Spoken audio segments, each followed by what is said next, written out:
Hello guys, this is your friend DarkVerse. We are back with a new fanfic. Which is what if Naruto and Sakura Yamanaka had a secret forbidden romance during the Chunin exams? Part 2. And if you enjoy this fanfic, then please press the like button and subscribe to my channel for more fanfic like this. And now let's start the fanfic. By the second year of academy, just as Arato had predicted, her beginning class had been chopped in half. Of the students left, the clan children were only down by one, having lost a Sarutobi to an illness that had been, while not fatal, still too debilitating for its host to remain.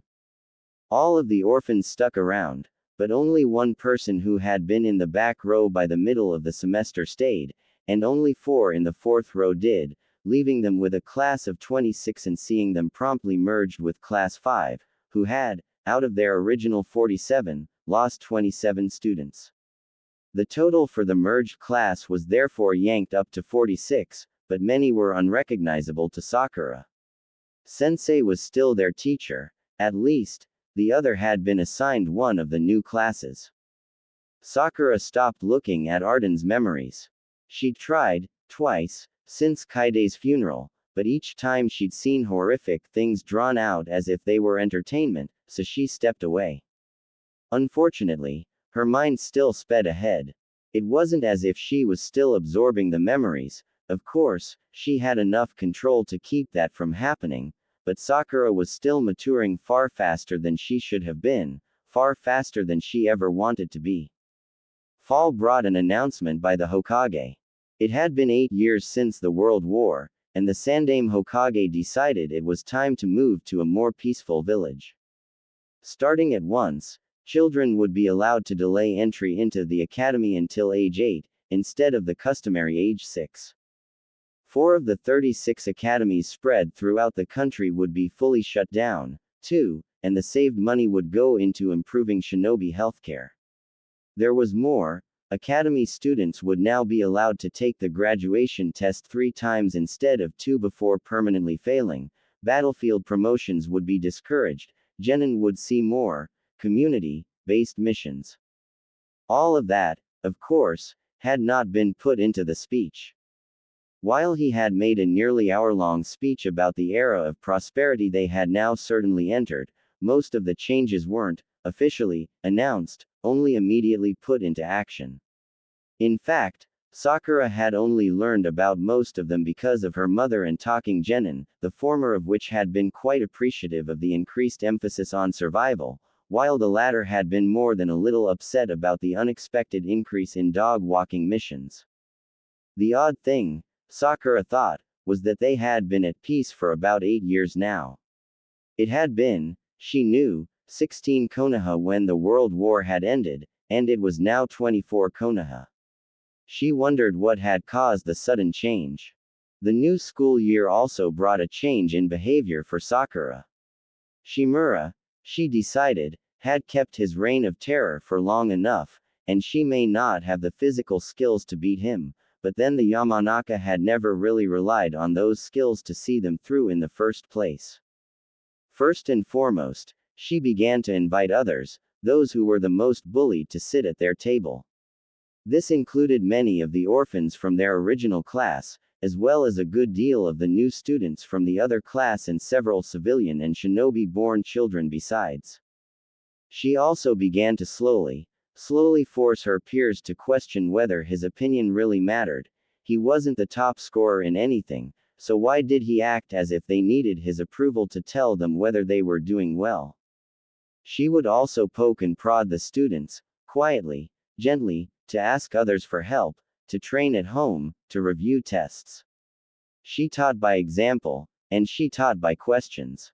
She did not teach by orders, both because she knew no one would listen to a 4-year-old and because she didn't particularly want anyone outside her team to realize what she was doing. That was not to say that her actions went entirely unnoticed. Of course, many of the other children were confused both by her sudden extraversion as well as her desire to interact with those more likely to drop out in the first place. Yasuo, in particular, eyed her with an odd mixture of suspicion and gratitude, though she suspected the latter had more to do with taking some of the pressure to help his fellow orphans off his back than anything else.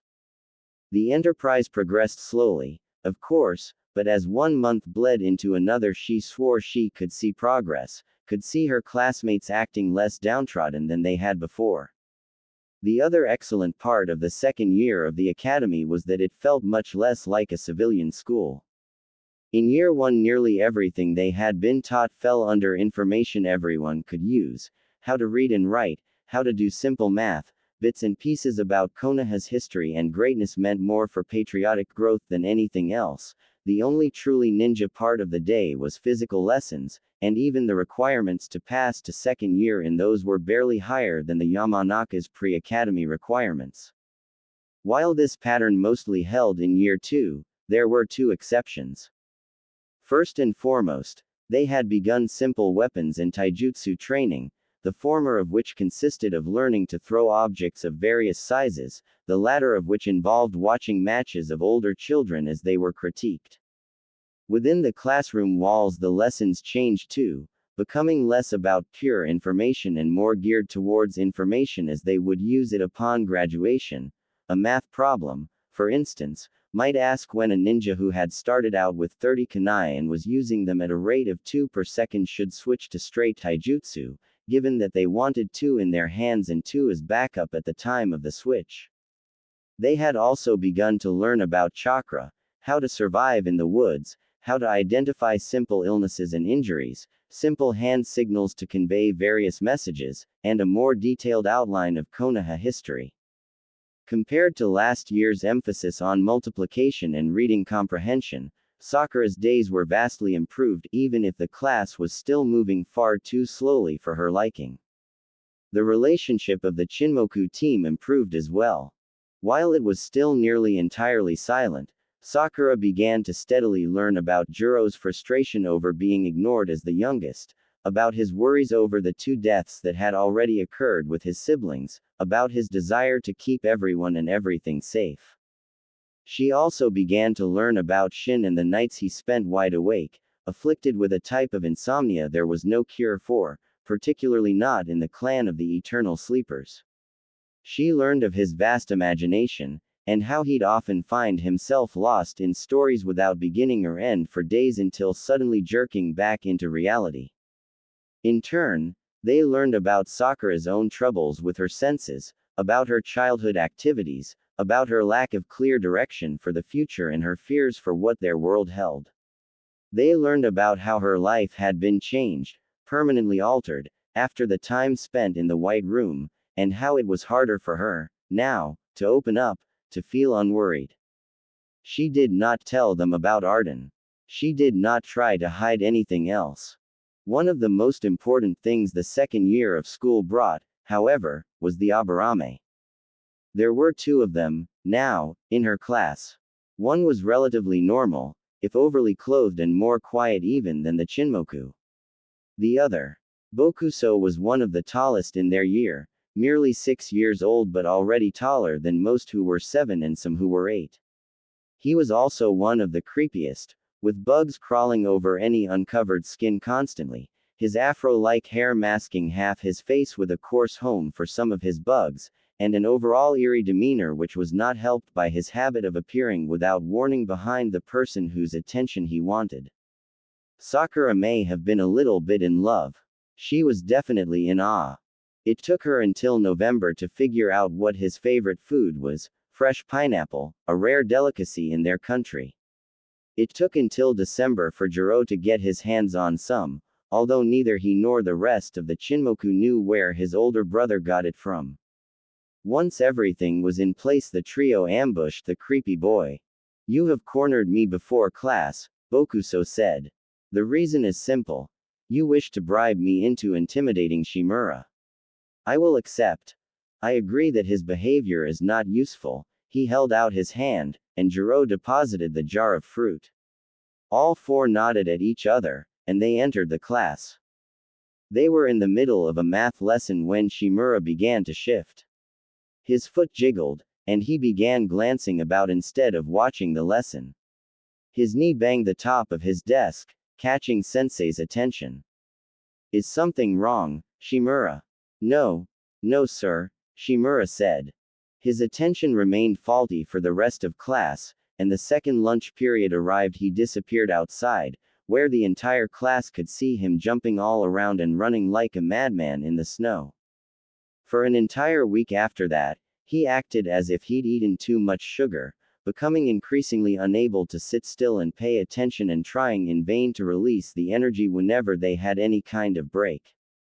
Bokuso did free him from whatever he had done after that, though, the point was not, after all, to hurt Shimura's education, just knock him and his cronies' view of him down a few pegs and get sensei to actively discipline him, which the single week did flawlessly.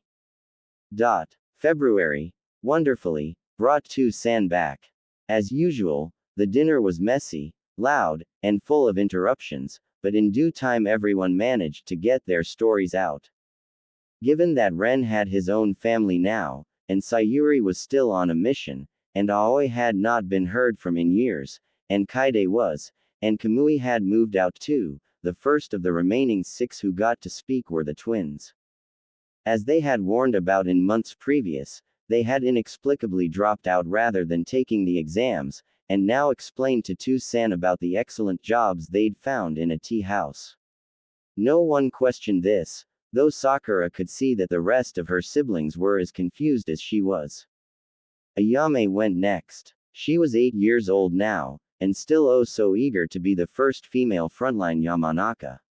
She'd taken to hanging about the Akamichi training fields, she explained, and asking for help in everything from taijutsu to ninjutsu to weaponry. She was, Sakura readily admitted, quickly improving in everything she set her mind to, even if she knew from Ka-san's lecturing that her in-class skills weren't exactly up to snuff. Next was Fujio, 7 years old and still as egotistical as ever, though he'd just come back from a couple months away. He was near the top of his class, and while it looked like he'd never break the top 5, his Nara partner, a girl who hated the very idea of being second, was currently the top kunoichi. Kohana, on the other hand, was having a great time not being a ninja, and was steadily memorizing every single flower sold in Yamanaka's flower shop. And then it was Sakura's turn. And how about you, my little cherry blossom? Two-san asked, but before she could answer Fujio interrupted in a sing-song voice that was designed to irritate. Sakura has a crush. Do not. Do too. Do not. And how would you know, anyway? Sakura snapped. Don't you know that my partner Kanzai's cousin is Shin? Fujio sniped back. Fujio, I believe it was Sakura's turn to speak, Ka-san said. I don't want to anymore, Sakura pouted. Sakura, Ka-san said worryingly. Fine. I dunno, most of my class is okay, I guess, I like my team, I'm doing well in class. Two-san laughed. We'll see if you're in a better mood tomorrow, alright. The new year brought with it increased independence and, with it, increased responsibility. Sakura now made regular supply runs to many of her family members, and was also allowed to explore certain streets, so long as she did so with Shin and Jiro. Her increased independence brought with it chances to earn money, and before long the 3 of them together had gathered enough money to pay for a set of blank notebooks, detailed Genin to Chunin level textbooks, and library passes for them all. Shin, of course, focused primarily on the literary world. Within a few weeks he'd scratched out 12 different short stories. The book he'd chosen was a sort of how-to-one-on imagery in literature, and he was now experimenting in how to use specific techniques to invoke thoughts, rather than outright stating them. Jiro, on the other hand, focused primarily on medicine. His textbook was an insanely long and expensive one detailing all that was currently known about anatomy, and his notebook was filled with detailed notes about every single injury, illness, and biological change that anyone in any of their families experienced. Sakura had chosen a textbook focusing on publicly available research and the currently accepted methods herself, and it was fascinating in so many ways, in how it coincided with Arden's memories, in how it differed, and in the sheer number of topics it covered. Her notebook was primarily used learning how to write English and take notes about Arden's memories so that they wouldn't be forgotten again. With the exception of Sakura's notebook, which she merely explained away as trying to create her own code, all of their information was freely shared between them. By Sakura's birthday, their work had begun to be noticed. Several clan members were poking about, giving her tips on how to make a code, and at this point she felt as if she'd have to create one just so that she'd have something to show. Jiro, too, had begun to be actively sought out, both by the ill and by those involved in the medical field, and apparently showed an unnatural talent in picking up any relevant knowledge that was given. While it would be many years until he was invited to the hospital, even to watch, he was routinely praised in taking such an interest so early, and his mother had begun coaching him in the preparation of healthy food too, both for Akimichi and more typical physiologies. As for Shin, well, he was now in charge of story time for all of his young cousins. While he mostly kept himself to published books or well-known tales, the constant pressure did work in getting him to orate a few of his stories to watchful ears. The Nara, while generally quite a quiet clan, seemed to be doing the best to allow this part of him to flourish, even if the adults never said anything directly. Sakura's favorite part of the year, however, came at the end of year exams. They'd had them last summer, of course, but the simple classes had meant they couldn't count as a challenge at all, and out of the clan children only the Inazaka had gotten less than a perfect score on the academic side, and that was more due to boredom than lack of understanding. While Sakura had not done nearly as well as her classmates on the physical portion as the mental, she was also a great deal younger than the rest of her class, and at 4 could not manage nearly the coordination they did. Regardless, the standards were still low enough for her to get a perfect score. This year, only 6 students got a perfect score on the written, one of which was Sakura.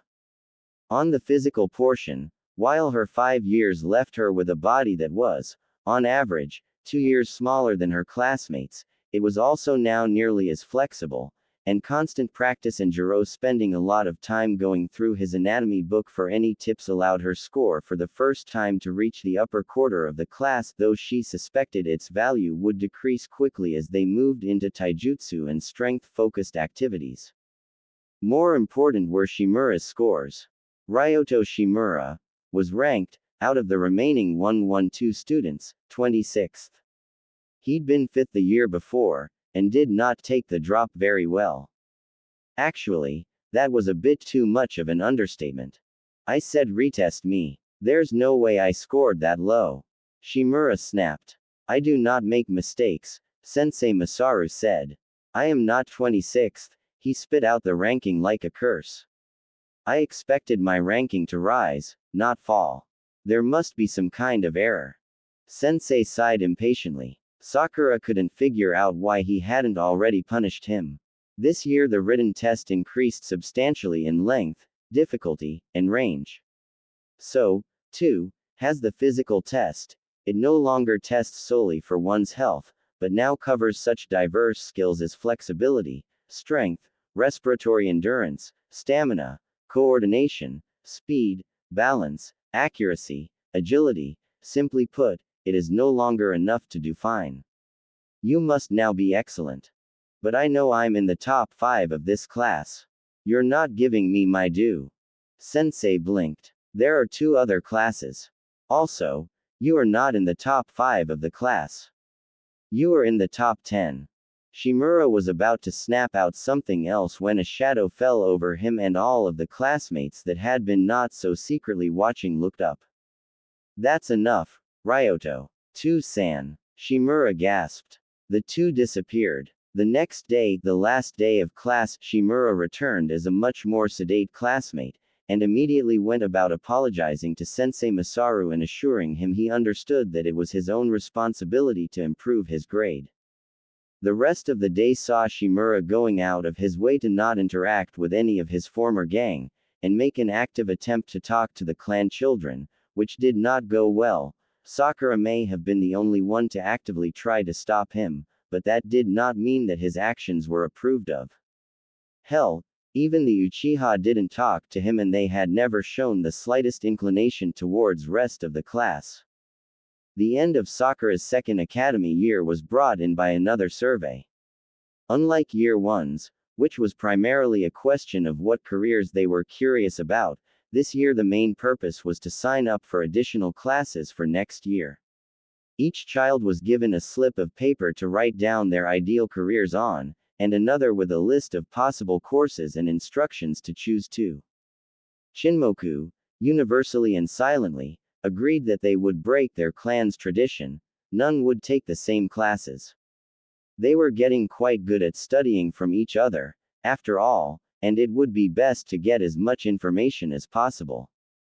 Jiro went first, selecting basic medical training and battle strategy.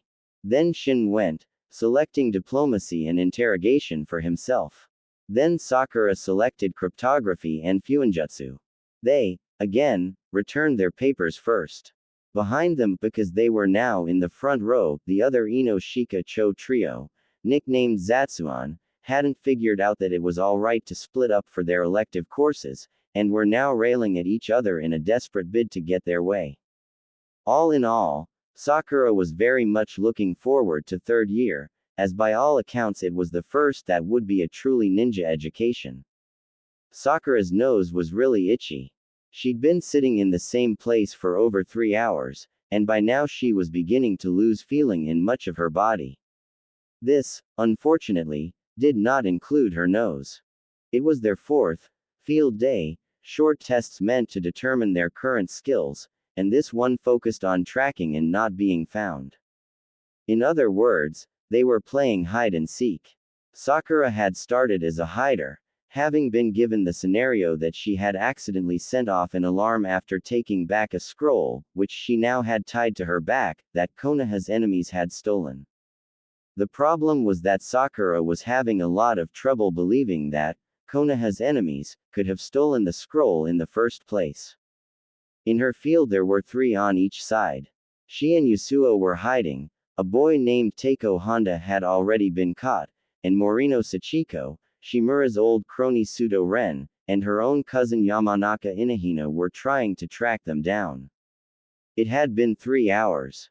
There were 5 fields, and they had been the third group to get a turn on field 1. Neither of the other 2 games had lasted more than 2 hours, after all, so far most of their lessons had been more focused on tracking than hiding. Case in point, Sakura's grand plan had been to race around in a zigzag pattern, the hardest to track, they had been told before, finding a bush that most closely matched the shade of her shirt, squashing herself almost entirely under it, and refusing to move no matter how many creepy crawlies came to check her out. All 3 searchers had passed her hiding space 3 times, and none had made any attempt to be quiet about it.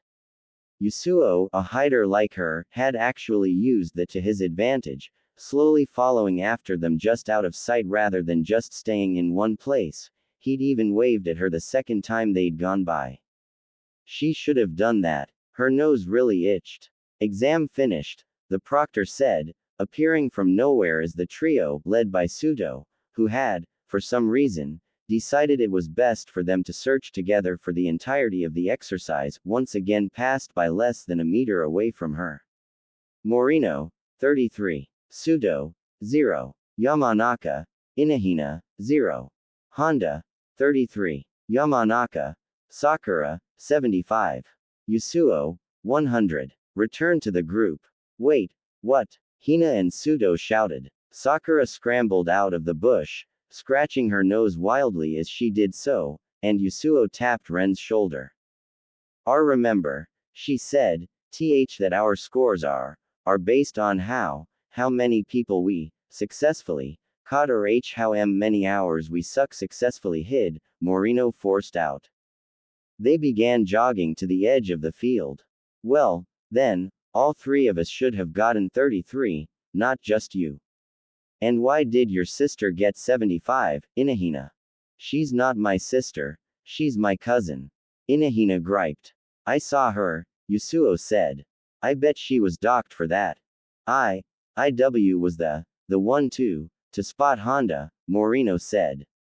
So I got the points. As they arrived back at the front of the field, where the next group was impatiently waiting, Suto was still complaining. Yamanaka, Sakura, you've been reassigned to Field 4, to seek with Shimura Ryota and Suzuki Yami, the proctor said. Hi, she said. She turned left and began jogging to the other field as the proctor called orders to her companions behind her. This would be more interesting than freezing in place for 3 hours, at least.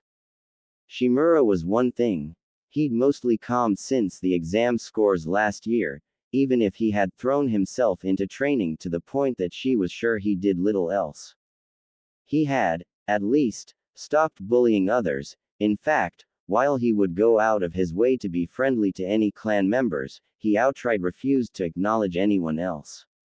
This test, thankfully, did not require him to, so she was sure he'd put up a good challenge to race against. As for Suzuki Yami, he was not a member of her class, so all she knew about him was that he was bottom of his own, and had barely scraped a pass last year.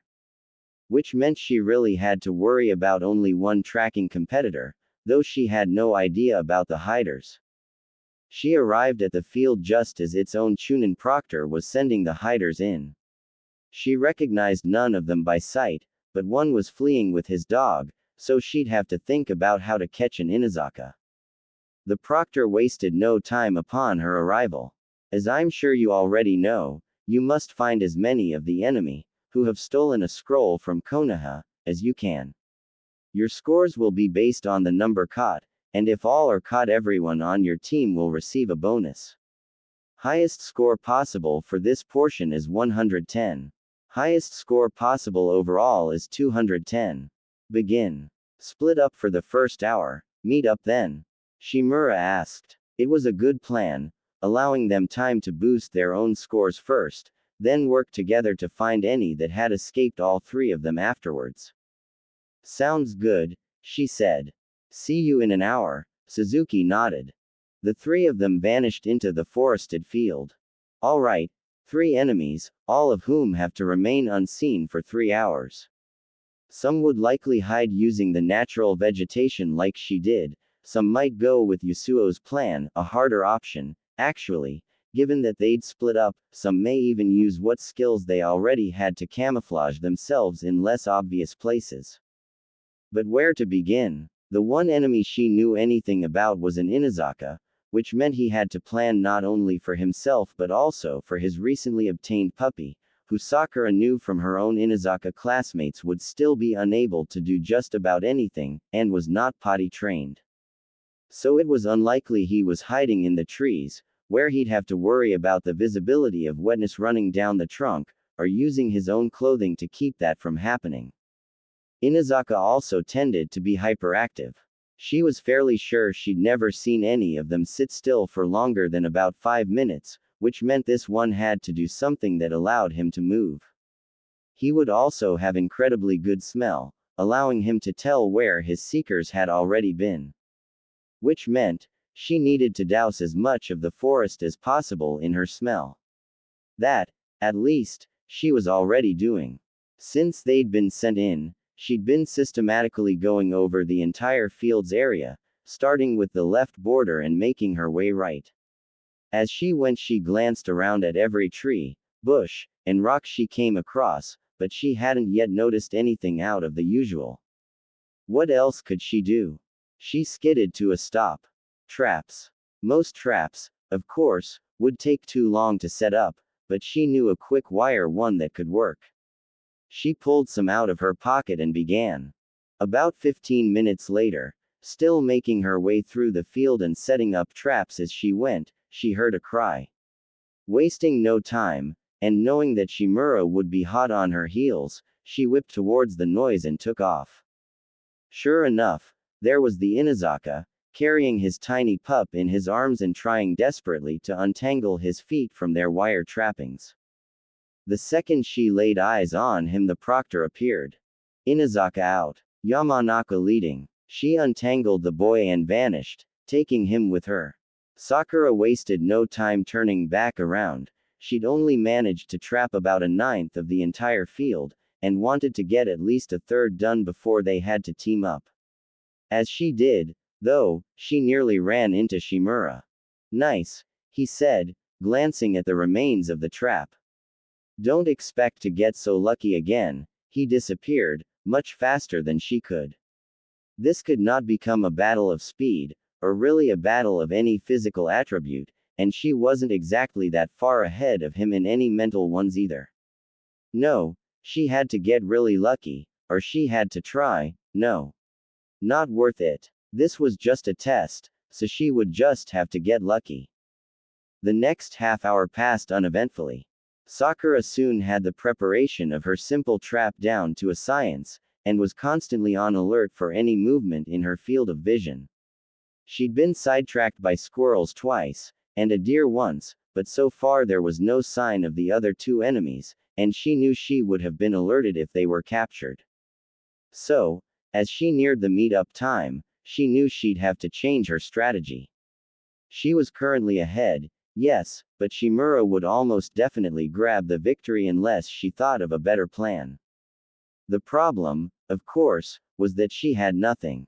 She'd arrived at the field too late to glean any information that both Shimura and Suzuki had, about the other two hiders, and she'd already caught the only one she had an idea how to. So far she was simply hoping that one of them was emulating him, and that really wasn't working out. Then Sakura noticed something odd, a mound of dirt about 3 meters away from her. It was kind of lumpy, for one, and not the kind of lumpy that was generally found in nature, and for another she happened to know that the senju who had just been integrated into her class happened to already be training in earth techniques. She poked it with a stick. The proctor appeared. Senju out. Yamanaka leading. Ha, she didn't need another technique after all. Admittedly, her original plan had not been what had allowed her to see him, but results, she figured, were what mattered. Thankfully, this meant she now had the lead. Combined, her score would be about 142, which would likely put her in the upper quarter of the class. Very few, after all, seemed to be able to evade being noticed by someone for any more than 2 hours, and she was fairly sure that on average each of her classmates had only managed to catch sight of about one enemy each, placing them at a wonderful score of 100. Still, getting a score of 185 would be nice, and almost certainly put her at or near the top of the class. Unfortunately, it was not to be. The hour passed, and the trio met up and began to systematically search each part of the arena. The girl that Sakura had not recognized turned out to be a shinobi daughter who was barely doing better than Suzuki, which made her ability to evade them stunning. It was Shimura, in the end, who found her dangling desperately to the top of a tree at the very right edge of the field, right where Suzuki had started. Inazaka combined, 77. Senju combined, 33. Okada combined, 33. Yamanaka combined, 152. Shimura combined, 143. Suzuki combined, 10. Dismissed. Sakura waited outside the academy with Jiro for Shin to finish. He'd scored 33, because he'd caught one enemy, but only managed to hide for 12 minutes before being found. Shin, Jiro told her, had been a seeker first, and caught 2 of the hiders, the third, from the Mitokado clan, having successfully stayed out of sight for the full 3 hours. Games like this took place once a week every week. The last one had been a classroom-wide race to decode as many messages as possible. Sarutobi Kenshin came in first there, with the Zatsuon team member Narutaro second and Sakura herself third. Shin had been fourth. The week before that had been obstacle courses, the less said about Sakura's performance the better, and the week before that it had been a sort of scavenger hunt, with nearly every sort of question, trick, and double meaning necessary to get the answer. Sakura had actually won that one. They weren't told what the tests were until the day of, and the day the test started varied as often as the length of the test did. The worst part, at least to Sakura, was that not one bit of it included chakra. It was explained, at the beginning of the semester, that due to the new rule that children only had to take the final 3 years of academy, no chakra would be taught until then. Instead, year 3 would become entirely about tests and refining skills. Shin appeared from around the corner, with a high final score of 166, and the three left the academy. It was late November now, and the chill in the air was unavoidable even with the throng of people crowding the street. As they were third-year students, the Chinmoku team had been given more freedom, and they now had 2 hours after class to get home.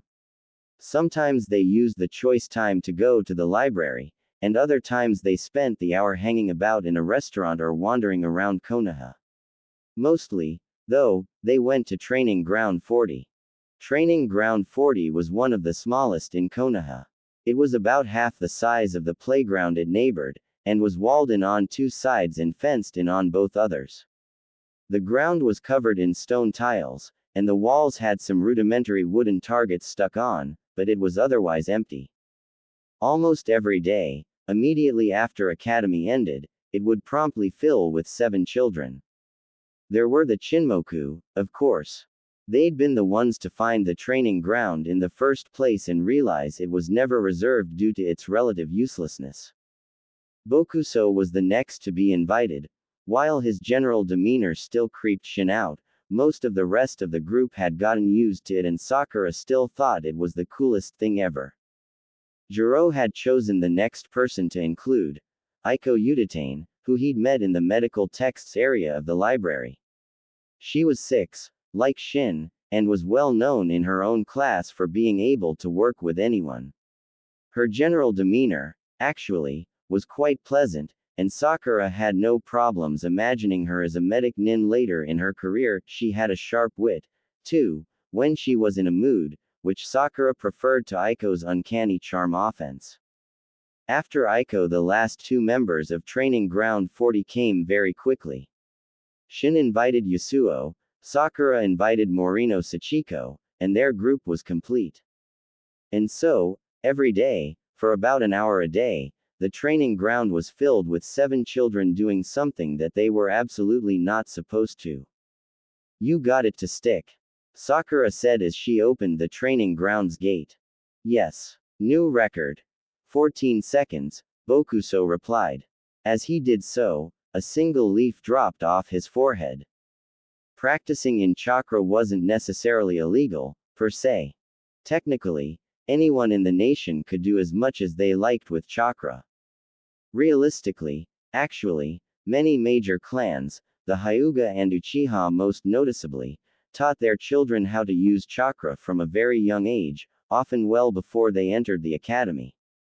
That said, the Yamanaka, Akamichi, and Nara clans were all of the firm belief that they should do as the Hokage suggested, and following his announcement about late entry to the academy, he encouraged clans not to teach their children chakra until the academy did, to allow each child to start on even footing. Sakura disagreed. The fact was, she was already insanely further ahead than any civilian. There was a reason that civilian children and even non-clan shinobi children rarely showed up as top scorers in the academy. Sakura had, after all, been taught the basics since well before she started the academy, and she continued to be intermittently trained by her clansmen after entry. And this wasn't an advantage that was liable to go away. Even when she and her peers became genin and got more private tutoring, the clans would simultaneously begin instructions on clan techniques, something non-clan members certainly wouldn't have access to. So, given that, she'd never quite understood the argument that she should be held back to give others time to catch up. She had no problem with sensei spending more time with non-clan children, of course, and she fully agreed that every child should get the chance to flourish, but intentionally making other children weaker. That didn't make sense, especially because non-clan children were, at least in this case, just as capable of starting to use chakra at Academy Year 3 as she was. Case in point. Out of all of them, while Aiko and Sakura were generally the best at the leaf-sticking exercise, Sachiko was directly behind them and rapidly improving. Yasuo, while not as quick to identify or successfully use his chakra, had taken to taijutsu like a duck to water and was now exercising for up to 2 hours every day after the academy. Meanwhile, Akamichi Arata didn't look like he'd stay to the end of the year. Naruto was so sure in his own superiority he outright refused to study. Inahina Yamanaka was more focused on who's dating who than anything sensei said, and Inazuka Toru had some of the worst written scores in the class. There was no reason that they should not start chakra now, give the late-coming students extra lessons if necessary, but Sakura had no plans to slow down. So, the leaf-sticking exercise. Sakura was up to nearly 2 minutes now. It wasn't ideal, of course, and both her control and her capacity could use some work, but it wasn't half bad. Jiro, at least, had no problems with the latter, and Shin was miles ahead in the former. He just couldn't maintain chakra output to save his life. Really, they did balance each other quite well. Still, practice made perfect and training ground 40 had everything they could ever want: space, leaves, and, of course, occasional distractions. It is I, the mighty Dai. Ah, and there was today's entertainment. One of the walls of the training ground was a building that held a long-term daycare, a popular childcare option for non-clan ninja. Every day a genin team would be brought in for 8 hours each to help care for the children. While most went unnoticed, too quiet to be heard through the thick walls and otherwise, Sakura was sure, doing their jobs more than adequately. There was one key exception. Hey mighty Dai, the 7 on training ground 40 screamed. Hello voices in the wall. It is truly wonderful to hear you again. Might Dai was, as far as the 7 could tell, a relatively recent genin whose team tended to have the afternoon daycare mission about 3 times a week every other week. He was, they quickly learned, an incredibly hardworking ninja, and he seemed to be surprisingly good at keeping the children in the building happy. At least, when he was there training ground 40 heard a lot more audible laughter. He was also loud. Very loud. Out of all of the ninja, and daycare workers, and young children that came in and out of the daycare, Dai was the only one whose presence, or lack thereof, they could be absolutely sure of. It is a lovely day, is it not?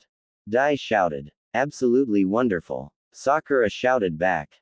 There was the typical muffled speaking. Then, but I don't understand, sensei, why I should not talk to them. More typical muffled words. But this is my normal volume, sensei. Ah, Might Dai. What a great guy. After finishing their chakra training for the day and getting to listen to Might Dai convince at least 12 children to convert to vegetable lovers, Sakura went home. By November, Ren, Sayuri, Aoi, Kamui, Akina, and Arato had completely moved out, and Two-san hadn't been back in months, which meant that it was only Ka-san and the 5 youngest children. The good news about that, at least, was that Sakura only had to share with Kohana, and everyone else got their own rooms. Ayame's was the largest, as at 9 she was the oldest, and Fujio's was the furthest away from the rest of theirs. Kohana and Sakura had never moved out of their first bedroom, and Himari got the remaining one. Lucky little 4-year-old. That was not to say that the house was ever really empty. Ren, his wife Iku, and their young son would stop by frequently, especially now that Iku was pregnant again. Sayuri was also in and out quite often, especially as she'd just broken up with her boyfriend and hadn't found a new one yet. Aoi had disappeared, and Sakura was willing to bet anything that he as well as the twins were involved in long-term infiltration like their dad, but perhaps at an even higher level. Kamui, despite being a full-time resident of the Akamichi clan, was also constantly dropping off his cooking experiments, and while some needed to be disposed of in a hole at least 10 feet deep, the majority was edible and some of it was even tasty. Ka-san's sister and her children would also frequently visit the family's personal training ground, which was larger than their own, and Kohana would invite over some of her civilian friends at least once a week. All of this meant that as she entered the house she was not surprised to be nearly barreled over by a terrified Fujio fleeing from a screaming Ka-san as Himari screamed for help from her position stuck inside a kitchen cabinet and Kamui tried to help her out while juggling at least 10 bentos, ignoring one of Fujio's partners as the academy student tried to wrap up the other's bleeding hand.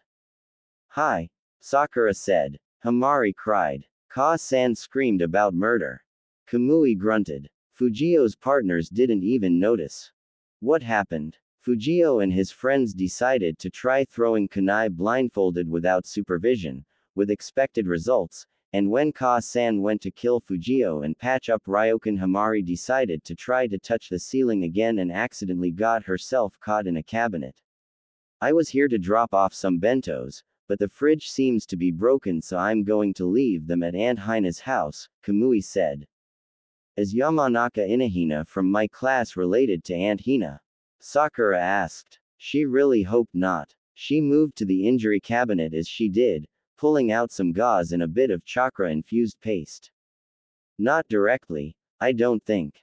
You had the ancestry lessons more recently. Anyway." Kamui successfully extracted the still-crying Himari from the cabinets without dropping a bento and unceremoniously plopped the still-crying girl onto the floor.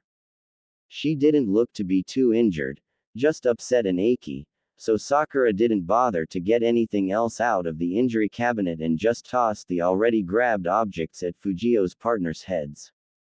They caught them and began working to take care of the injury. "All right, I'm going to go to Aunt Hina's. See you later. Himari, Kansai, Ryokan, stop being stupid.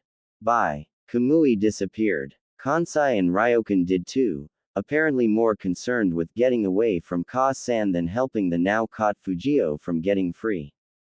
Himari glared at Sakura. Himari, unlike all of the rest of the children, would not be admitted into the academy at all. Her birth had been a hard one, far harder than Sakura's, and it quickly became clear that there was no way she would be able to be a ninja. Her development was somewhat delayed, too, at least in terms of what was normal in this world. From what Sakura could tell, Arden would have thought Himari's behavior was normal for her age except, perhaps, for her ability and desire to climb on everything and anything. "Do you want me to read you a story?"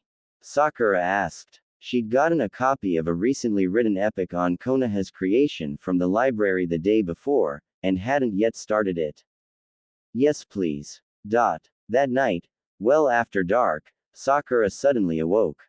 She'd been fast asleep, having only bothered to review a story Arden had remembered involving elemental, bending, and giant flying bison before bed, and hadn't expected to get back up until the morning.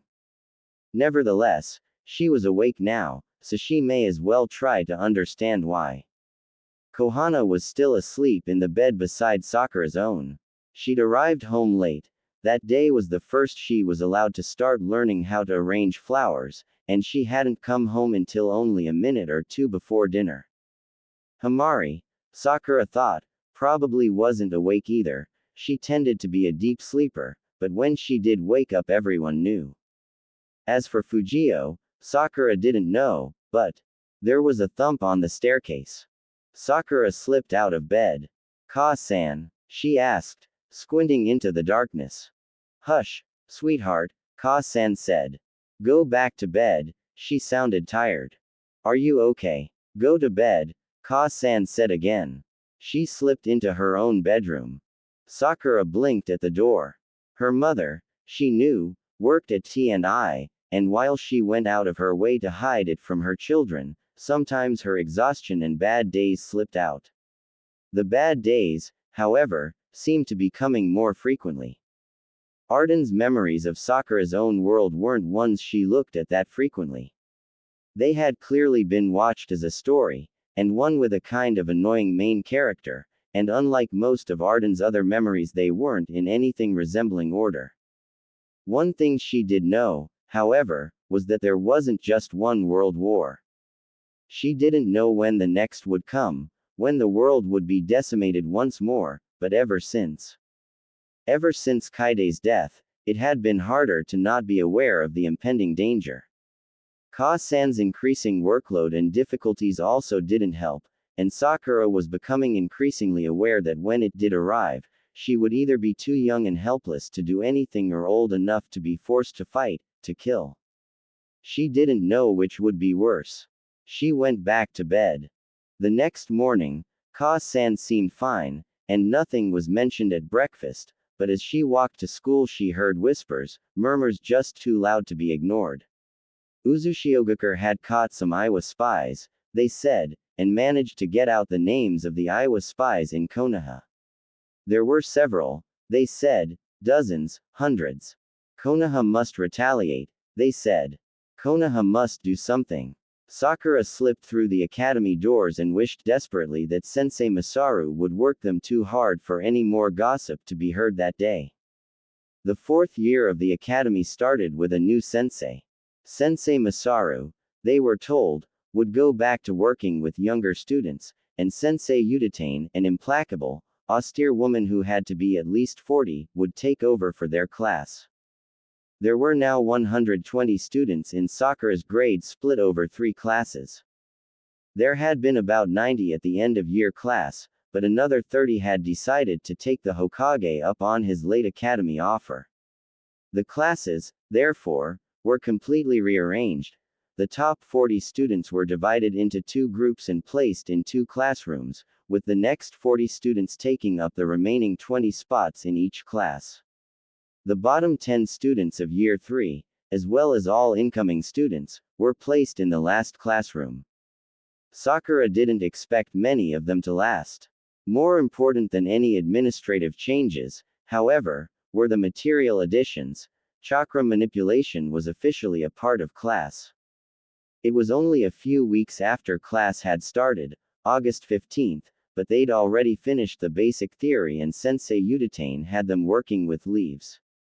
She hadn't batted an eye at how over a quarter of the class, including all of the 7 except Udatane Aiko, who had been placed in the other class, already knew the basics of the exercise, or that many of them were capable of maintaining the connection for about 5 minutes. Instead, she simply put more leaves on them, or instructed them to move the leaves along their bodies and spin them. The best part outside of chakra use, at least to Sakura, was the sparring lessons which happened every other day. Last year they had been required to use the standard academy stances to prove that they could both learn and use them effectively, but this year the emphasis was more on making sure they had at least some talent before graduation. Now they were allowed to use whatever skill, whatever styles they liked. Once a week they were even allowed to use weaponry in addition to their bodies. Sakura, now 6, relished using Yamanaka Style 11. The Yamanaka had, in total, well over 20 styles, each meant to work best with whatever individual jutsu each clan member could perform best. While Sakura had not yet been taught any of the clan's jutsu that was reserved for genin, Yamanaka Style 11 was chosen due to her body type as well as her father's own talents, which relied heavily on only entering someone else's mind for a split second, just enough to trip them up, her mother's apparently being irrelevant in battle. Her style, as well as her constant practice, meant she finally began climbing in class rankings, but she was still in the second quarter of the class and it did not look like that would change until she stopped lagging behind them so much physically. When you were anywhere between 1 and 3 years behind your classmates, making up the ground was not exactly easy, and she was a bit too pain-averse to excel in taijutsu anyway. The worst part of the new academy focus, however, would come in 1 week. In 1 week, she would be expected to start practicing chakra sensing. She told her group, Shinin Jiro, Aiko and Bokuso, Yasuo and Sachiko, about her time spent in the white room the day the chakra sensing lessons were first brought up. She told them about the ocean, the flood of information, and she told them about how she hadn't tried to open the door that led to her chakra sensing since. They'd supported her, and her parents had too, assuring her that if she didn't want she could just not attend the classes. She knew better. War was coming, though she didn't know when, and it would be best to have practiced every advantage possible. But the first class was still a week away, and the thought of opening that door, allowing those sensations to overflow, she was still cautious of subsuming the other life's memories, and that had been so much less than the pain that the sheer amount of chakra caused by itself. You okay? Bokuso muttered from behind her. Sakura straightened, refocusing on Sensei Utatane, who was describing military strategies used in the Great War. Fine, she mumbled back. That afternoon, after class had ended, the usual group met up at the usual training ground. Aiko showed up last, having been held back in her class, and even before she'd opened the gates, she'd begun to rant. I hate girls. You are a girl, Shin said. Other girls, she snapped. Girls who don't care about anything but catching husbands. Sakura frowned. She'd noticed, of course, that many of her classmates, mostly female, had stopped paying as much attention to the sensei and started paying more attention to whichever male had done the best in sparring, but she hadn't paid much attention to them. They'd behaved normally when talking to her, Shin, and Jiro, so she hadn't seen a reason to care. Are they that bad? She asked. You're 6, Aiko sighed. They don't see you as competition. I'm 8. I'm competition. Sakura was still confused. Look, these girls, especially the civilians, have gotten it into their minds that they need to get a boy interested in them. I'm top of my class, so most boys willingly talk to me when they won't talk to any other girl. That makes me a target, so I have to deal with wads of spit in my hair and people trying to trip me in the hallway and all the girls trying to ostracize me and things like that. Sachiko nodded. I've started to be targeted too, especially by your cousin Inahina, she told Sakura. She's really interested in Jiro's older brother. What? Jiro shouted. So she's upset that he won't be friends with her, because she thinks that'll catch Shichiro's attention, and besides you and Aiko, who's not in our class, I'm the only girl he regularly hangs out with. No, let's go back to Inahina having a crush on Shichiro. Since when?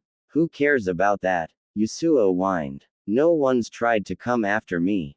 Am I undesirable? Yes, everyone else said reflexively. He groaned. I'll have you know I'm a catch.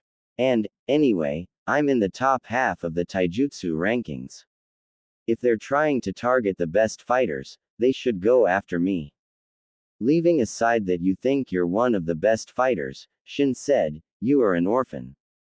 While some clan girls, particularly those who are particularly gossipy like Inahina, are doing this, most of the worst offenders are children of civilians.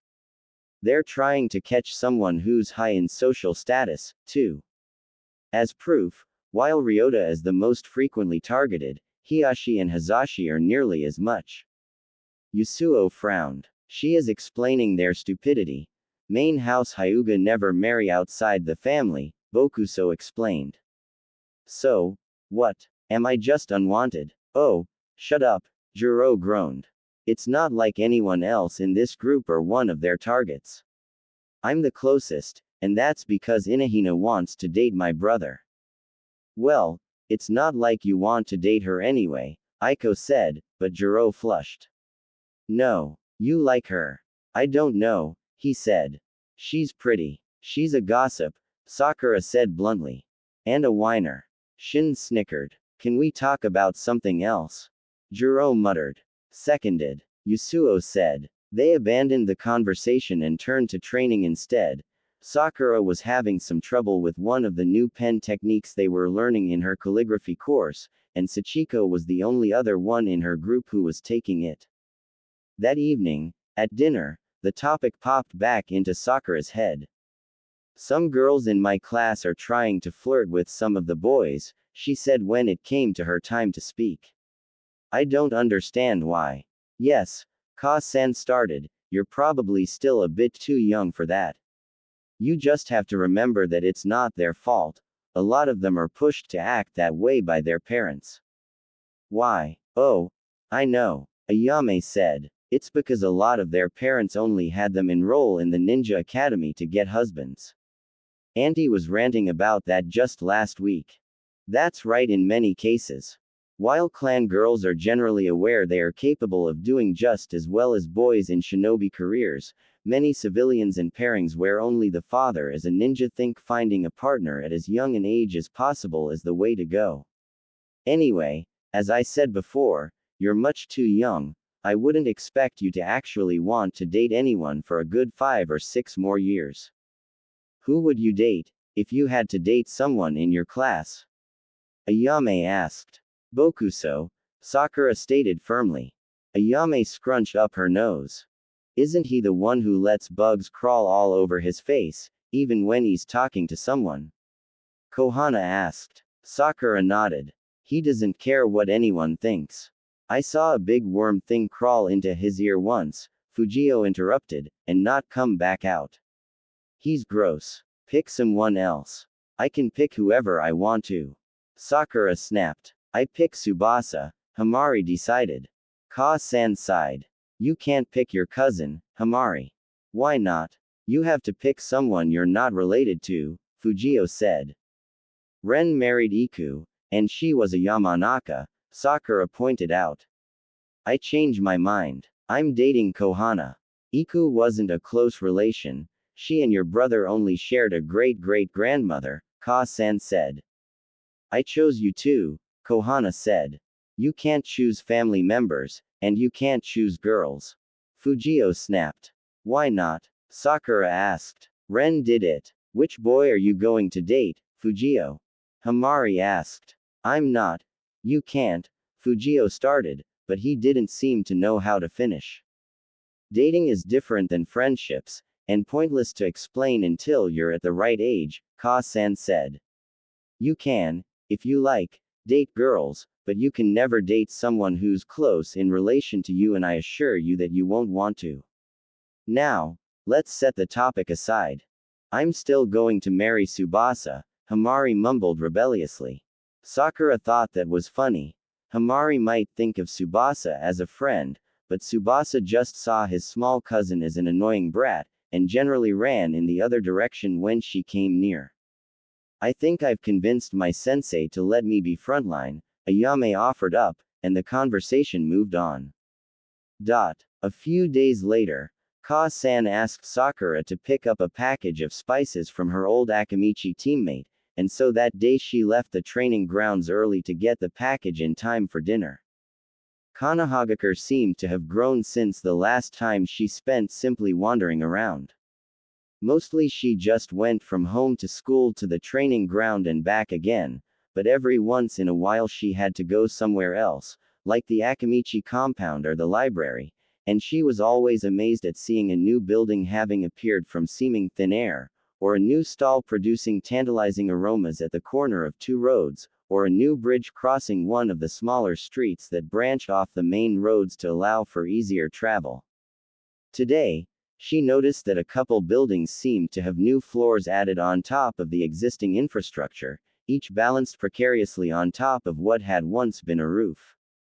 She'd heard some adults talking about the dangers of the new additions that people kept making, how they caught on fire more easily, and sometimes collapsed for seemingly no reason, but they had also said that as long as the walls of Konoha limited expansion outward, and the land within the city was restricted by training grounds, the city would continue to expand up. Sakura supposed that was true. Even in her own compound there were fewer and fewer 2-story homes like her own being built and more 8 or 9-story ones, each meant to hold multiple families instead of just one. The Akamichi were the same, and just last month her mother's old teammate had moved into one of the additions, so now Sakura had to climb up 4 flights of stairs just to get to him.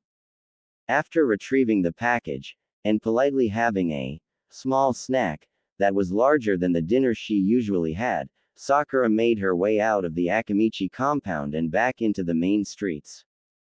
She moved towards the adjoining street, but before she could start heading home, a shout caught her attention and her head turned almost without her meaning it to. The shout had come from a man holding a small child to his chest as 2 Uchiha police officers went through a bag in front of him. He'd shouted because they were now trying to grab the child from him, and he didn't want to let go. Sakura crept closer. I haven't done anything wrong. The man said, but the Uchiha barely looked like they were listening. As we said before, a man matching your description was just reported fleeing a corner store robbery not 2 blocks from here. This is just standard procedure, the first Uchiha rattled off, looking bored. And did that man have a child with him? The man snapped. You could have stashed the kid somewhere, then picked him up after you were done, the second Uchiha said. As he did so, he turned the man's bag inside out, dumping its contents onto the ground, and began examining its seams. I wouldn't do that, I swear, the man said. The second Uchiha seemed to have finally decided the man wasn't hiding anything in his backpack, and handed the empty sack back to the man. The first Uchiha gave him back his, now wailing, child too. You're clear. You're free to go, the first said. The two turned and walked towards Sakura, down the street. They nodded to her as they passed. Sakura felt funny. She rushed forward, helping the man pick up the baby supplies and jug that he'd been carrying. Thank you, dear, but you don't have to. I'll have this all put away in just a moment, he said. It's okay, I have the time, she said. She'd have to rush home, but she would make it. Why did they treat you like that? The man snorted a laugh. That's how they treat poor folk, and country folk, and immigrant folk, any folk that aren't ninja or merchant, really. He crammed the last dumped items into the backpack, and calmed his son down enough to stand up and sling the pack over his shoulder. Don't you worry about it anyway. There's no need for you to be concerned. He turned, and made his way down the street, away from the Akamichi compound. Sakura thought of bringing up what she had seen at dinner that night, but Two-san had unexpectedly come home, so the evening was spent catching him up on everything that had happened and laughing at the funny stories the others told. So the experience, and the funny feeling it had given her, were laid aside for the time being, and then the next day it was the first day she was going to be sensing, so there was no time to contemplate it then either. You'll be fine, Juro said. Shin nodded. They'd come to pick her up that day, instead of just letting her walk to the academy alone. You can always change your mind, too, don't forget that. I'm not going to change my mind, Sakura said. A short phrase Arden knew, Third Shinobi War, kept playing in her head, and she wanted to be prepared for its full consequences. Do you know if Sensei Udatane will be the one teaching it? She's not a censor, after all. No, I asked my dad and they bring an expert in if the teacher can't do it. I wonder who it'll be, Shin said. The man who appeared shortly after lunch was around 20, by Sakura's estimation. He had gray hair, but his skin was clear of wrinkles, and his green eyes seemed too kind to have gone through too much of life. Hello, my name is Kato Dan and I will be your chakra sense instructor. He started them out by sorting them into groups that were already actively using their sense, those who were passively using it, and those who had been tested as positive for the skill but hadn't put it to use yet. Before he even started, however, he took Sakura aside, having her stand apart from the group. Then he doubled. Sakura blinked. Everyone, in the end, knew of the shadow clone technique. It wasn't so much that it was commonly seen. After all, it took quite a bit of chakra to do, so generally only Chunin could use it, and even they did so sparingly. It was more that when the Senju had first come up with the technique it had ended up being the linchpin that allowed them to win the Great War, so even in the first semester of history the might of the technique was stressed. Still, it was the first time she had seen it in action. It was disturbing to see two of the same person and know that neither was an illusion or a twin. The first, original, one spoke. Those who haven't used chakra sense, with me. Yamanaka, you too, the second spoke. The rest of you with me. Dan focused on the ones who hadn't used it first, spending the time to get them set up and meditating. It was only once most of them were in a trance, or at least faking it, that he turned to Sakura. Can you try to open your senses willingly? He asked. Sakura grimaced. but nodded. Never mind that chakra sensing was, well, potent, or that it didn't seem to have any sort of middle ground, only on or off. The fact was that because she'd managed to start slowly integrating Arden's memories, there was no reason, except fear, that she wouldn't be able to do the same with sensing now. Alright, then that's exactly what I want you to do, he said, but nearly the second he finished there was a scream behind him as a boy, as Yasuo, leapt up suddenly, batting his eyes wildly and looking around. As Dan moved to calm Sakura's friend down, she frowned. She knew Yasuo was going to be part of the class, of course, he'd mentioned being tested positive for it at the beginning of the academy. But she'd barely registered his presence upon entering, and every time their friend group had talked about chakra sensing recently, the topic had focused solely on her, not him.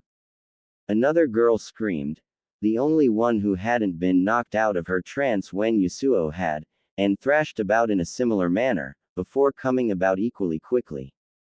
Dan shot a look at Sakura as he moved to the other student. Right. Here's the thing. Sakura she wasn't very good at forcing herself to do anything. If she liked it, like weapons training, or if she was naturally good at it, like basically anything based solely on memorizing information and how to use it, then she could do it no problem. But anything else, particularly anything ninja-based, she found nearly impossible to do without external motivation. She suspected this was Arden's fault. Just as she was only allowing in Arden's memories and information into her consciousness piecemeal, those same memories were also placing blinders on her, forcing her to ignore or refuse to do things that would have made their progenitor uncomfortable. What's more, she was, according to everyone she knew, no longer at the age where her lack of motivation was acceptable, which meant she had to find a way to remove the blinders which simply didn't work in her life, for all that Arden's own seemed fine with someone refusing to kill. So, she had to get over her and Arden's distaste for feeling overwhelmed or in pain. If she couldn't force herself to do this now, when the stakes were comparatively low, then what use would she be in the field? She took a deep breath and closed her eyes. And then opened them. And then closed them. And then opened them. And then closed them again. She was going to do this. The gate that held her chakra sense back was less of a gate and more of a block, a mental refusal to do anything that may lead to, well, to actually using it. But, well, the third time's the charm, right? She tried, and tried, and tried to force the block back. She would not give up. All right, a voice interrupted her. That's enough for today. Back to class. She forced her eyes open, after closing them for so long they were almost glued shut, and looked around to notice that, based on the slant of the sun's rays, over an hour had passed without her accomplishing a single thing. That day after class, the usual group met up at Training Ground 40. She immediately, both to give him the praise he deserved and, admittedly, to deflect attention from her own failures, told everyone else that Yasuo had been the first to open his chakra sense in the class. Nice. Aiko said, grinning. Managed to make it useful too. No, Yasuo said. Sakura's right, it's very overwhelming. Still, I managed to figure out that my current, field, is only about 90 meters, and I can generally tell the amount of chakra, but not the kind. That's still good, Shin said, yawning. His older sister had just had her first child earlier that week, and against his own wishes he'd been promptly offered up by his parents as free childcare. Considering, most people can't sense anything. Yasuo was still frowning. I guess, but I can't sense the type or shape of the chakra, or if it's active or passive, or. Forgive me if I'm mistaken, Sachiko said, but can't your abilities grow with practice? Yes, Yasuo admitted, but I'm starting worse than most sensors. We're already starting worse, Sachiko snapped, considering we're orphans. But we've managed to do well so far, and there's no reason that you won't be able to manage it for sensing too. She's right, Juro said. You two are already outpacing some of the weaker or more lazy clan students, and while that is in part because you've got help from us, you and Sakura could always work together, he winced. I mean, when she opens her sense. I've spent my entire childhood keeping that sense closed, Sakura sighed. It's going to take a while to open it back up again. Let's talk about something else, Yasuo said. The group shifted, waiting for a new topic to be introduced. Have any of you seen the Uchiha police? Sakura asked. Of course, Aiko said. They're all over the place. I believe, Bokuso said, she was talking about their actions. Aiko, as well as Shin and Jiro, looked confused, but the orphans shifted uneasily. When I went to pick something up from my mother's old Akimichi teammate, I saw them roughing up a man with a young child because he vaguely fit the description of a thief. There aren't really many rules, Sachiko started, about how the Uchiha police have to behave. I mean, I've not really heard of them putting innocent people in prison, but then I don't know how we'd know if they were. They're allowed to act like that, Sakura said. Yes, Yasuo said firmly. They are. Look, there's a lot of people in a very small area. Konoha is one of the most populous places in the world, and that's not even considering the merchants that come and go every day. The Uchiha's job is to make sure everything is as orderly as possible, to make sure that the entire nation doesn't burn down in a fiery ball of shit.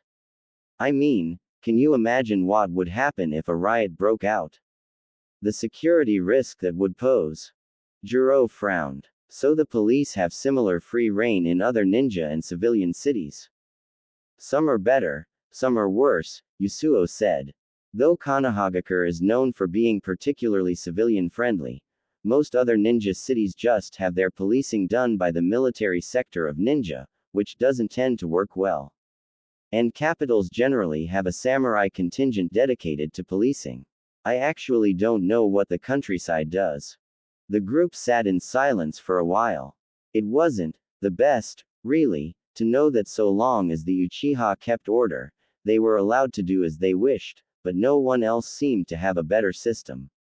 Still, it was uncomfortable to know that people got mishandled on a daily basis. Proposal 1. Bakusu suddenly said. Each of us notes experiences we are not comfortable with over the course of the week, and every Friday accumulates those problems into one record.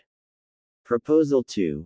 We use said record to theorize possible solutions, continuing to revise said solutions as we age until such a time that we can enact desired changes. Seconded, Sakura said. A proposal has been made, Shin smirked. It wasn't as if they'd done this before, but each felt a rush of adrenaline at the mere idea of changing their world for the better. While the propaganda they were subjected to at the academy was intended to make them good shinobi, it also made them desire to act, to do good. This was the first chance they'd gotten to act on that particular desire. Any counters? Silence. Then I'll call for a vote. Ayes or nays? Ayes. Aye. Shin laughed, then finished unnecessarily. Any nays? Then it's unanimous.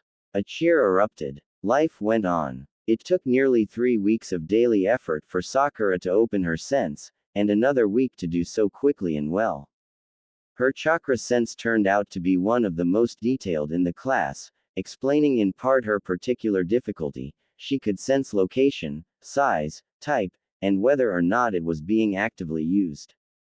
While she couldn't quite get shape, the only people who ever did so with any usefulness were the Hyuga, and she wasn't about to get one of their eyes to act on that knowledge with. As an apparent counterbalance to this, her range was comparatively small, about 75 meters, compared to a class average of 100.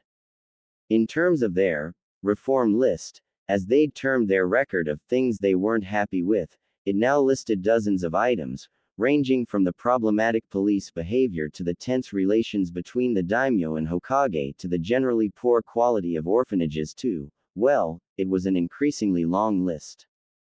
It would be a while, she knew, before they had any idea how to tackle the list, but it did help her with one issue directly. Since she'd started to focus on all the problems she wished didn't exist, it had become easier for her to force down Arden's residual refusal to pay attention to the bad. Well, that wasn't fair. It was less refusal to pay attention, and more refusal to believe, the complete inability of Arden's memories and information to understand the new world Sakura was trying to apply them to. But now that she was focusing on those issues, it gave her more and more practice ignoring those twinges of discomfort, and her mental determination to fix whatever was on the reform list solved the rest of the issue, at least for now. Few months later, Sakura scrambled up the side of the building, panting slightly as she tried to catch her breath. "You're late," Shin said, grabbing her hand as she neared the top. Sorry. Kohana begged me to help her clean the gutters, and I couldn't exactly say no. What's happened so far? For the past year and a half or so, whenever they had nothing else planned and wanted a bit of easy entertainment, the Chinmoku would, as a group, ascend to the roof and, while snacking on whatever Jiro had brought that day, amuse themselves in the best way they knew how, people watching. Or, more specifically, genin watching. "Who's down there today?" Sakura asked, settling between the two boys while Jiro fished out a sandwich for her. "Don't recognize them, but I'd bet anything they're newbies, no cohesion at all," Shin said. "That bad? Take a look yourself." Sakura did. Immediately below the roof of the office building was Training Ground 16. Training Ground 16 was a favored area for recent Chunin senseis because it was one of the closest grounds you could get to the center of the city without them being incredibly small or reserved for the academy. The ground itself wasn't bad either, plenty of open areas, a small pond, and enough randomly distributed trees that teaching tree hopping was a breeze. Today it seemed a team of 3 boys and their sensei had it reserved, and the latter had apparently decided the opportunity was best spent teaching teamwork, a favored lesson for any Chunin sensei. The Chunin sensei had decided to do this by blindfolding one, putting earmuffs on another, and muting the third, and then having them all run an obstacle course where any time any of them messed up the other 2 were sprayed with a water jutsu. They were, of course, soaked. Interesting. Shin snorted. Useless. They're already flagging enough that it's clear they've been at it for at least 2 hours and still the blind one is just trying to rely on his own memories, the deaf one is shouting orders without paying any attention to his own surroundings, and the mute one has decided his own disability means that there's absolutely no way he could help his teammates even if he wanted to, so he's not even bothering to try. "And what would you propose, oh wise one?" Jiro needled. "Anything'd be better than continuing to try the same failed exercise." "Alright then, I'll go tell the sensei to start having his students hit each other with fresh carp," Sakura grinned. "You know what I mean." Shin whined. Then he smiled. "See, look, the sensei's calling a halt." "That can only be a good thing," Jiro murmured, what with him looking like he's ready to murder them and all. "Oh," Shin disappointingly said a few seconds later. "They're just going off to do AD rank." "That's no fun." "How can you tell?" Jiro asked, squinting at the blurs below. Sakura answered him, "This time, the sensei's having them straighten themselves out. He wouldn't bother if they were just going to continue training." Jiro grunted. "Still training, just a different type." "Fair enough," Sakura conceded. As Chinmoku watched the group below them walk in the direction of the administrative building, however, she couldn't help but wonder if D ranks were really that useful in teamwork. They helped desensitize civilians to Shinobi, yes, and they also taught fairly good if basic undercover skills, but, well, she could never quite tell how babysitting would lead to any group suddenly realizing that working together was far more useful than working apart, and that was assuming that they, like the team fading into the distance, hadn't already known that going in. Regardless, Sakura decided, she had a few more years before she had to worry about enduring the boredom of painting fences. No use starting to think about it now. Sakura ducked into the courtroom, only a few minutes ahead of schedule and out of breath from making sure of that. Konoha's courthouse was conveniently located down the block from the administrative building. Sakura was pretty sure they were connected through tunnels or something, but in practice most people just used the front entrance. It was tall and built in the style of a Nara's meeting house, primarily because it had in fact been Konoha's first Nara meeting house before the clan had moved and the hidden village had asked to borrow the building. Most of the building was heavily restricted, with police stationed at just about every door inside and out. The upper floors held courtrooms for everything from public order cases, victimless crimes, so to speak, to personal offense cases like murder, property offense cases like robbery, and monetary offense cases like tax evasion. The first floor, however, which held courtrooms for civil cases and some of the lesser criminal cases, was free to the public. After she'd been thoroughly checked and it had been determined that she posed no risk, Sakura had been allowed into Courtroom 3, which primarily dealt with monetary cases. Aiko, whose life goal had recently become the Commerce Department head position, had decided to start attending a few of them a week to see what the trials were like, and, after some not-so-subtle hints that she'd like company, Sakura had offered to come along. Glancing around the courtroom she quickly found that Aiko had already arrived and positioned herself at the foremost bench. The courtroom was shaped in much the way Sakura had expected it to from Aiko's prior descriptions. The rectangular room was divided in half by a sort of pseudo-half wall. The half nearer to the door had 4 rows of 2 benches each, divided in the middle to make a small corridor to the gate, while the huge judge's desk meant to seat 3 with plenty of room for documents splayed across the back wall. The massive desk was bracketed on either side by 2 smaller desks, presumably for the prosecution and defense, while the witness stand stood facing the judge between the two and, squeezed into the right corner behind the judges, a clerk was already hard at work preparing to create that day's record. "Hey, Aiko," Sakura murmured as she slid onto the bench next to her. "Hey," Aiko smiled back. She had a notebook and pen on her lap, ready to go, but she had yet to write anything down. "So, this is the courtroom. Unless something has gone seriously wrong," Aiko grinned. "When's the first case supposed to start?" The Udatane's eyes darted to the clock positioned on the left wall. 5 minutes, give or take. "It's more popular than I thought it'd be," Sakura said then. Again her eyes swiveled around the room, taking in not only the positioning of the furniture but also the surprising number of people settled on the benches behind and to the side of the 2 academy students. "A lot of them are on trial or witnesses," Aiko explained. "They'll leave after their case is done. The rest are like me, to a point, interested in a career in the Commerce or Justice Department, that is." Now, shush. In total Konoha had 13 departments: Commerce, which dealt with trade; Finance, which dealt with the money supply within Konoha; Justice, Infrastructure, which dealt with bridges and the like; Health, Education, Research, which researched war and security, which oversaw most ninja; Diplomacy, which dealt with international relations; Utilities, which dealt with water and the like; Services, which contained the fire department; and the Hokage department, which ran it all. Most of them, Sakura suspected, were just as boring as they sounded, but then just as she really wanted a career in research, Aiko was just as excited to work for Commerce, so beauty in the eye of the beholder and all that. Still, it was a bit hard for her to believe that other people would also want to sit here for hours on end to listen to the droning of old men.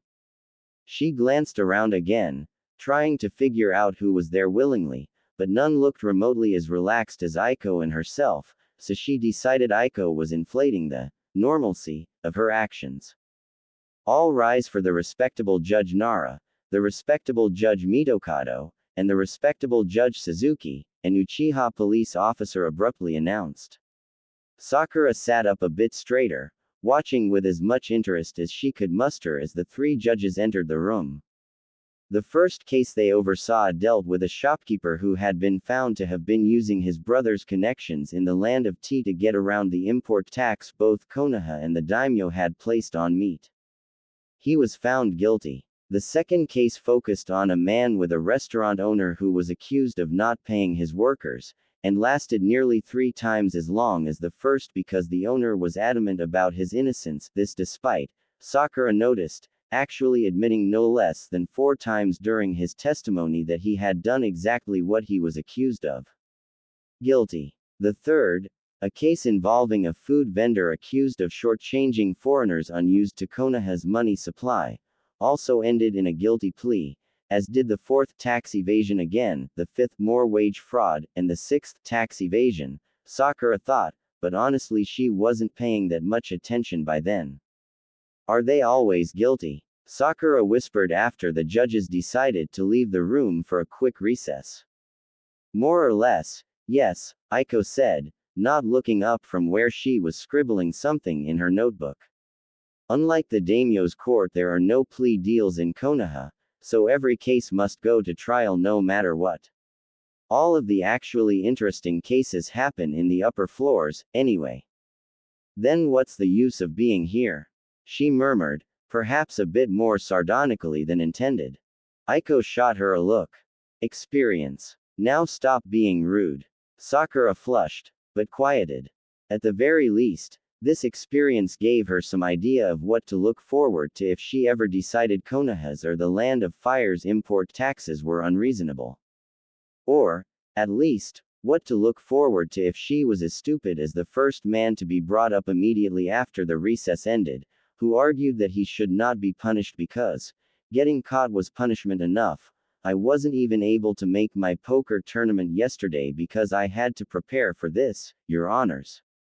Please give this simple man some sympathy. Guilty, Judge Mitokado said without batting an eye.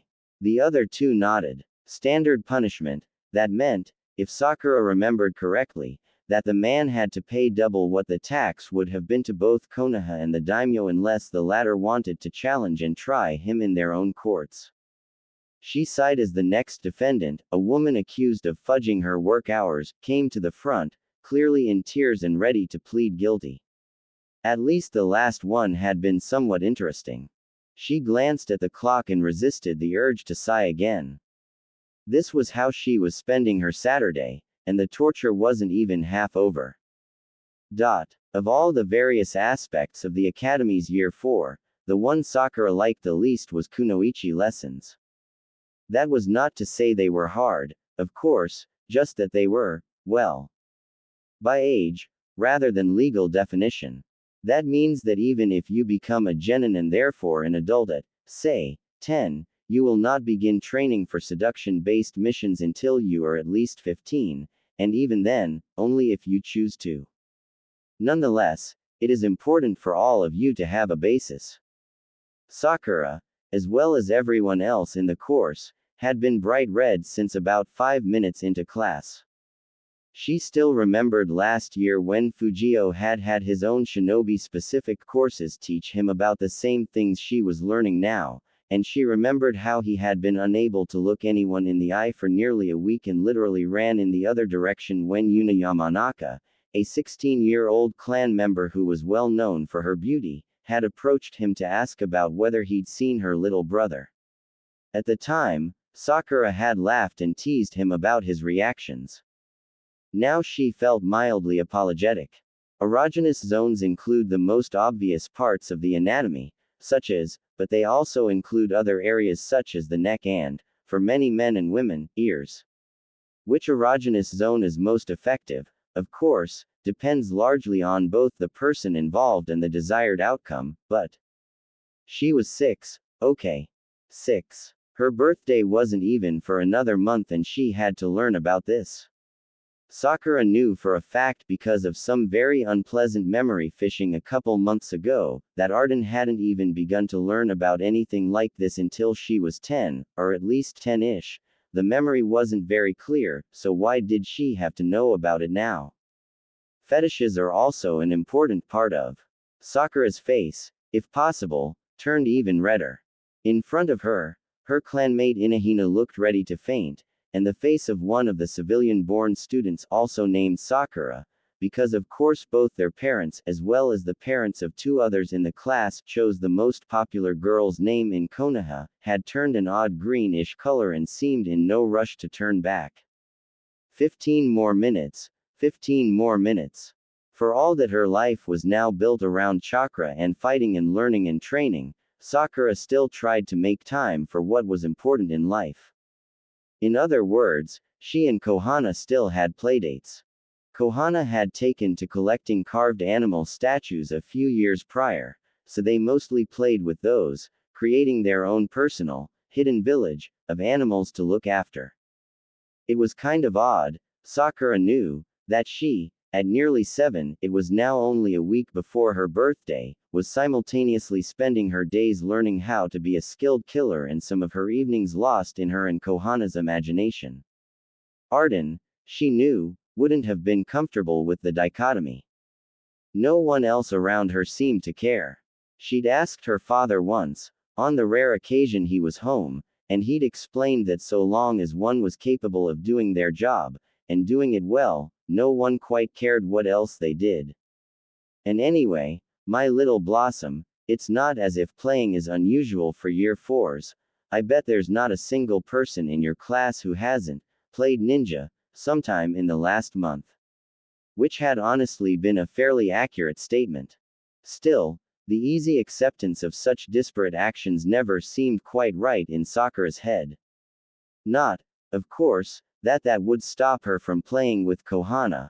Her sister had just gotten a new wooden duck, after all, and it would be a shame to not welcome the newest member of the hidden village. The night of her 7th birthday, Sakura was kidnapped by her brother, Ren. She whispered once he removed the gag he'd put on her. "Hey Sakura, what's going on? You're 7, he said. It's time for you to start learning the methods of the Yamanaka. I thought techniques weren't taught until you reached Genin," she asked. She looked around. The room was fairly plain, with only 2 chairs and a table, and there were no windows. "Techniques, sure, but that's not what we're talking about," Ren said.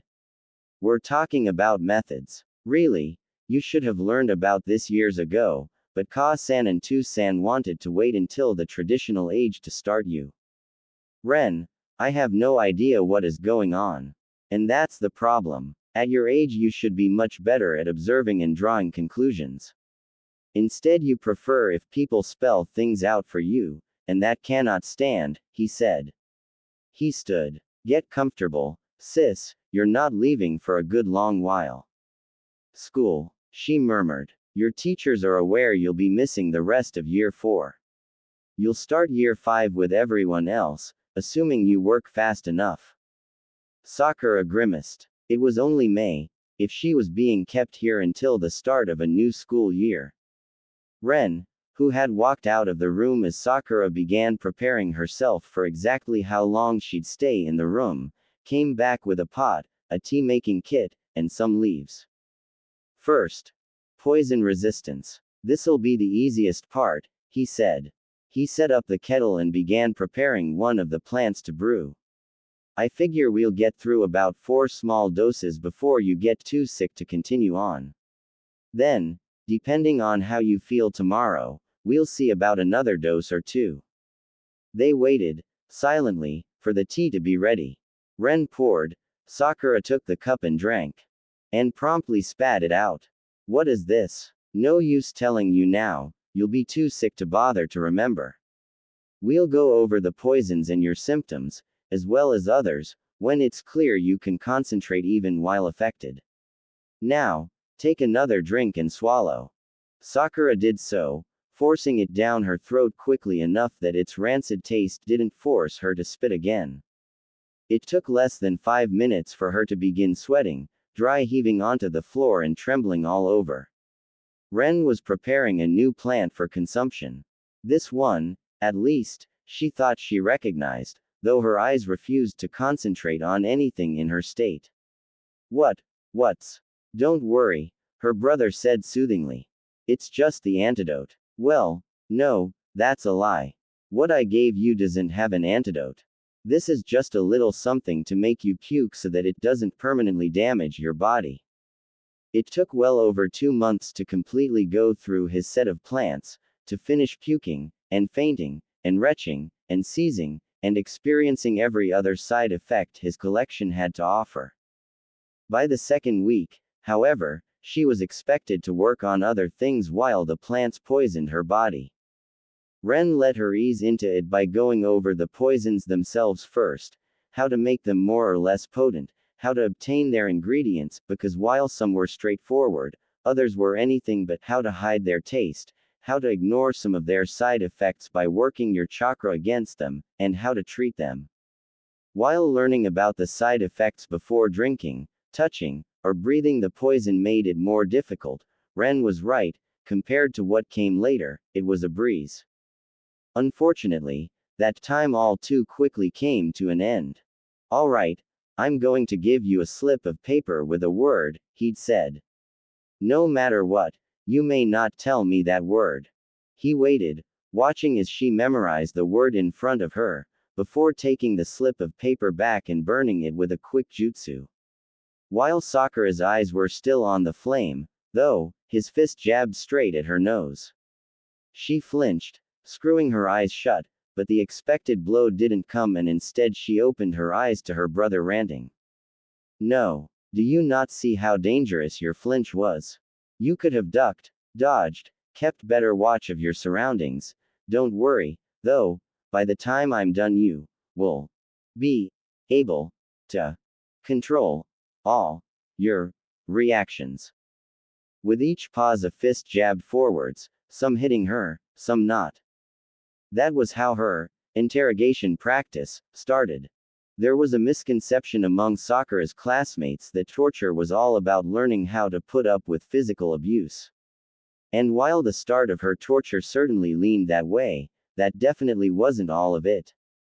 It's okay, Ren had said on her third attempt, after she'd finally successfully managed to deal with what he threw at her as well as the poisons without saying the word. It's over. You can tell me now." Exhausted, and having only come to from unconsciousness, she hadn't even thought, just said it as easily as breathing, "snake." She hadn't made that mistake again. When Ren told her never to tell him the word, he meant it. She was improving, though, over time. She never made the same mistake twice, and she usually anticipated Ren's tricks before he could do them. That didn't make it any easier. She'd just finished her poison resistance training, some of it would have to be repeated every year, and new ones would be added, but at least she had something to defend against most common ones. She'd also finished memorizing all of them, and she'd started paying attention during her torture sessions more. While she'd already learned about many methods in her regular Yamanaka lessons, it was one thing to know them in the abstract and quite another to experience them in person. Not only that, but often only one aspect of the torture would have been explained. The academy, for instance, could have spent a day discussing an important victory, and how it had been in part possible because of information retrieved by T&I. Sakura would then go home and learn about how it was actually her great-great whatever that had interrogated the information out of the suspect, and how they had gone about it. In that case, she would only learn how to use the technique, not defend against it. Now Ren made sure she knew both. By now she felt fairly confident on her ability to withstand and use what she had been taught, as well as how to tell if the information she was given was fake and whether a mind game was working. Ren had, as a reward, given her the day off, so she sat curled in the corner, deeply in thought. She didn't hate her older brother. She knew Arden would have, that much was clear, but she didn't. Arden grew up in a world where child soldiers were the subject of global outrage, where wars were uncommon and spies far more frequent in stories than real life. Arden grew up knowing that everything and everyone she knew would be alright tomorrow. Sakura did not grow up in that world. So, in her world it was okay that her brother beat his 7-year-old sister to the point that she didn't wake up for 4 days, because it was better if it were him than an enemy.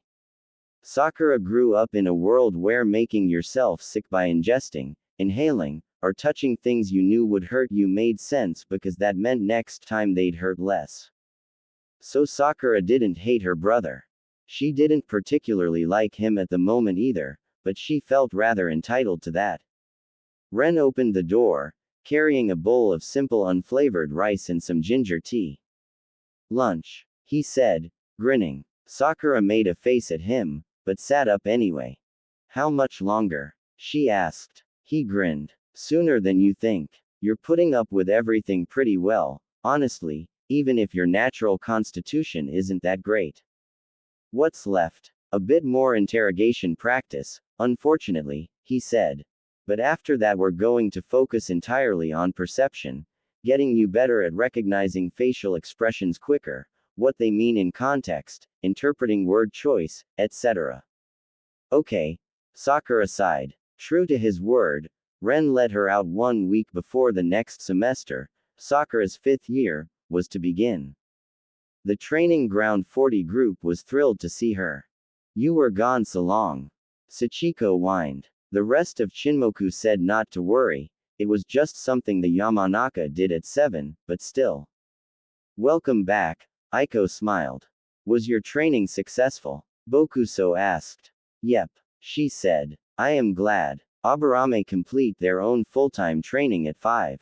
This is normal, Yasuo asked. Most clans do it, Shin said. Nara don't, not officially, but generally winter break is used for that purpose every year. Akamichi do too, in the break between passing the Genin exam and beginning training. Aiko, when do the Udatain? 7, like Yamanaka, Aiko said. So I did mine last year, but we're supposed to say we're sick, remember November? The group nodded. She disappeared for a little over 2 weeks, then came back claiming the flu, despite absolutely no residual symptoms to account for her long absence. Yeah, so that's the main one. We also have additional training beginning the evening of the first Friday of every month. What's the difference between that training and the regular training you all do? Yasuo asked. This is more intensive, Jiro grunted. We are trained, Bokuso explained, generally speaking, in how to excel in the skills our clans are known for, such as ecological research in mine, though it is also when things that require recovery time are done. My clan injects venom, for instance, to develop a resistance. And mine focuses on poison, Sakura said. Sachiko and Yasuo made a face. Do we have to do that? She asked. Why weren't we given a chance to do that? He asked. Aiko waved away their concerns. You will. It's usually done when you're a Chunin, anyway. It's just that the clans generally want to do it themselves, because, you know, family. Sakura had grown bored of the conversation. What did you all do while I was gone? She asked. Jiro grinned, then started telling her about having been given a volunteer position at the hospital. He wasn't doing anything medical, mostly just being everyone's gopher, but at least he was there. Then Shin went, telling her about how one of his second cousin's uncles had offered to help him get one of his short stories published under a pseudonym, but only after he'd managed to get his genjutsu up to a point where he could play out a scene from his stories. Aiko had decided to go with her family tradition and aim for either the Hokage or Justice Department, and had begun trying to make inroads for that, while Sachiko had successfully completely gotten rid of her stutter even while under the influence of weak genjutsu. Her stutter had always been worse while she was afraid, but ample practice had put a stop to that. Bokuso was acting as a gopher to his grandmother who was inventing food to rapidly grow hive populations, and Yasuo was experimenting with any weaponry he could get his hands on, trying to figure out what worked best for him. Currently he was most drawn to anything close combat. All of them had continued working on their reform list. Oh, Aiko said as they wrapped up their explanations. And I'm joining your class. They reshuffled the classes again so that there's now 2 classes of about 50, and I'm in yours but now Sachiko and Bokuso aren't. Sakura frowned. Why did they reshuffle all the classes? She asked. Dunno, Juro said. It's not like they explained it. Perhaps, said Bokuso, they are trying to start pairing us up with whomever they expect to be in our genin team, or at least putting us in the same class. I am, for instance, aiming for T&I and have been transferred into a class with Ichiro Udatane and Neo Yamanaka, both of which are similarly inclined and yet do not have any genin partners already. I agree, Aiko said. I don't know about Sachiko, because she's an orphan, but I already know I'll be paired with one of the Uchiha and the Sarutobi with the weird cowlick. All three of us are aiming for administration and politics, so it makes sense. Shin, Juro, and I aren't aiming for the same places, Sakura said. Sure, but you're also Ino Shikacho. Everyone knows you work well together, Yasuo said. I bet for other teams they use Chunin goals as a uniting similarity. And anyway, Aiko added, Juro wants to go into medical, and they never put more than one medical on the team. Sakura smiled. You know, we actually have a pretty good mix of Chunin goals among us, and they never stopped us from getting along. I mean, Yasuo's going to be a frontline fighter, I want to be a researcher, Shin's interested in sabotage or T&I and Juro's already working at medical, you're looking to start as an academy instructor or courtroom clerk, and Bokuso's T&I. Sachiko. Cryptology. Which means the only main career we're missing is tracking, I think. Damn, we're awesome, Yasuo grinned. Well, we are, Aiko said primly. Everyone chose as frontline, so that just makes you ordinary. Hey, he snapped. Like every Udatane doesn't chose academy instructor. Sachiko rolled her eyes. None of us chose our goals because someone else expected us to, she said. That's what matters. Bokuso held a 2-inch beetle that had appeared from nowhere up to his eye. And anyway, we're still pretty young. We've got forever to decide. The beetle leapt up and flew away, and Bokuso immediately began chasing after it, knocking the group out of the circle they were sitting in as he did so. Come back, he shouted. I wasn't finished studying you. You really think we'll have